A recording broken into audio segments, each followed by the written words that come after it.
अब जो हमारी ये वाली प्रॉब्लम है काफ़ी ज़्यादा इंटरेस्टिंग है। तो इसके लिए मैं एक एग्जांपल लेके आपको एक चीज़ समझाता हूँ। देखिए, इसमें एक्सचेंज सीट की प्रॉब्लम है। मान लीजिएगा कि आप किसी हॉल में आप कोई मूवी देखने जा रहे हैं, या फिर किसी एग्जाम हॉल में आप बैठ रखे हैं। ठीक है, एग्जाम हॉल में आप बैठ रखे हैं।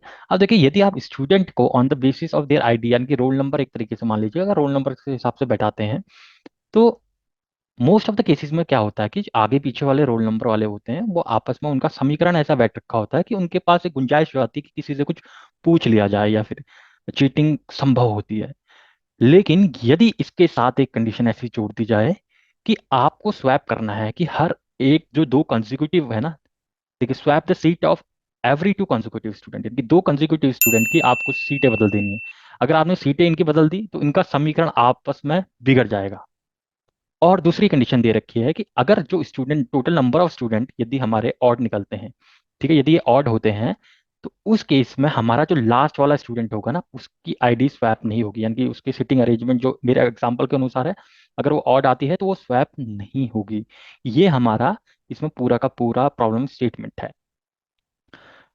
तो टेबल स्ट्रक्चर के अंदर एक आईडी दे रखी है और स्टूडेंट दे रखा है, ठीक है, यानी कि स्टूडेंट का नाम है और उसकी आईडी है। अब हमारा जो प्लान इस समय रहेगा, सबसे पहले हमें आइडेंटिफाई करना होगा।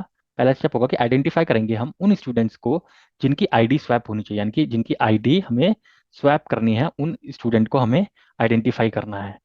दूसरा स्टेप में हम करेंगे, हम स्वैप करेंगे टू कॉन्जिक्यूटिव स्टूडेंट्स को। दूसरी कंडीशन में ये हम करेंगे। ठीक है, तीसरी कंडीशन के अनुसार हमें, जो अगर लास्ट वाला स्टूडेंट ऑड होगा, लास्ट वाला अगर ऑड है, तो इसमें इसकी सीटिंग अरेंजमेंट में कोई भी चेंजेस नहीं करना है, इसकी आईडी में भी कोई भी चेंज नहीं करना है। फोर्थ में जो हमें दे रखा है कि हमें ऑर्डर करना है, इसको असेंडिंग ऑर्डर में, यानी कि ऑर्डर करना है। तो ये सारे स्टेप हम यहाँ पे फॉलो करेंगे। एक बार मैं सारी चीजें क्लियर कर लेता हूँ। देखिए, इसमें हम दो फंक्शंस का यूज करेंगे।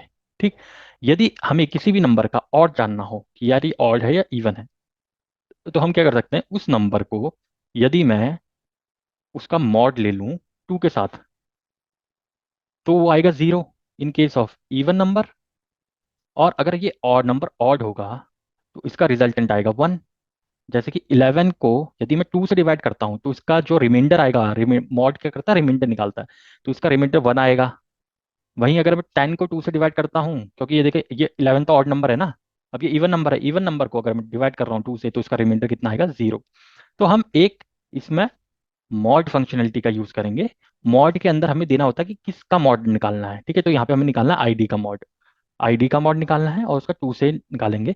तो यहाँ से हम, हमें पता लगेगा ये ऑड है या इवन है, इसकी जो सिटिंग अरेंजमेंट है वो ऑड है या इवन है।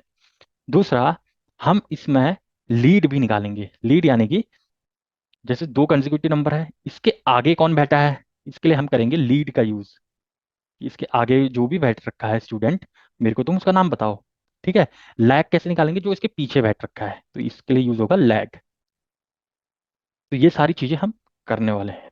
तो जैसे मैंने आपको स्टेप बताए थे, उन्हीं स्टेप बाय स्टेप में हम शुरू करते हैं। देखिए, मैं सिलेक्ट करता हूँ सबसे पहले आईडी को, उसके बाद मैं केस स्टेटमेंट लिखता हूँ। ठीक है, केस स्टेटमेंट कैसे लिखूंगा मैं लिखूंगा when mod of ID comma two, जब mod of ID comma two equals to i one. ठीक, अगर इक्वल्स टू वन आ रहा है, यानी कि इस केस में ऑड है। एंड इसके अलावा एक और स्टेटमेंट लूंगा मैं, जो हमारी आईडी होगी वो ग्रेटर होगी। ग्रेटर किससे होगी, इसके लिए मैं एक सब क्वेरी आपको दिखाता हूं, क्योंकि हमें ये भी तो कंफर्म करना है कि यार ये जो स्टूडेंट है ये ऑड होगा, और ये इसका जो आईडी होनी चाहिए वो मैक्सिमम नहीं होनी चाहिए, मतलब लास्ट में ये बंदा बैठा नहीं होना चाहिए।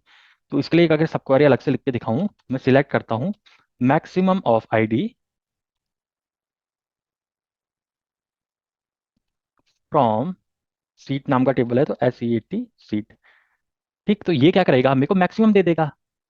तो जब ये ऑड है, एंड इसके अलावा जो इसकी आईडी है वो लेस देन सीट, इसकी मैक्सिमम आईडी है, जो भी हमारे टेबल में मैक्सिमम आईडी है उससे अगर छोटी है, तो उस केस में हम क्या करेंगे, तो इसको मैं ऊपर ले जाता हूँ अब, ये आपको समझ में आ गया होगा, और इनको मैं ब्रैकेट्स में ले लेता हूँ। अगर ये वाला केस हो जाएगा, देन तो हमें क्या करना है, हमें केस स्टेटमेंट लिख रहे हैं ना, देन हम लीड करेंगे। ठीक है, अगर लास्ट वाला बंदा है तो लास्ट वाले बंदे में का कोई लीड तो हो नहीं पाएगा, इसके आगे तो कोई बैठा नहीं होगा, तो यहाँ पे तो लीड का कोई मतलब ही नहीं रहा है जब वो लास्ट वाला बंदा नहीं है। ठीक, तो उस केस में हम जो करेंगे उसके लिए मैं आगे की स्टेटमेंट लिख रहा हूं। देन लीड ऑफ स्टूडेंट, जो लीड ऑफ स्टूडेंट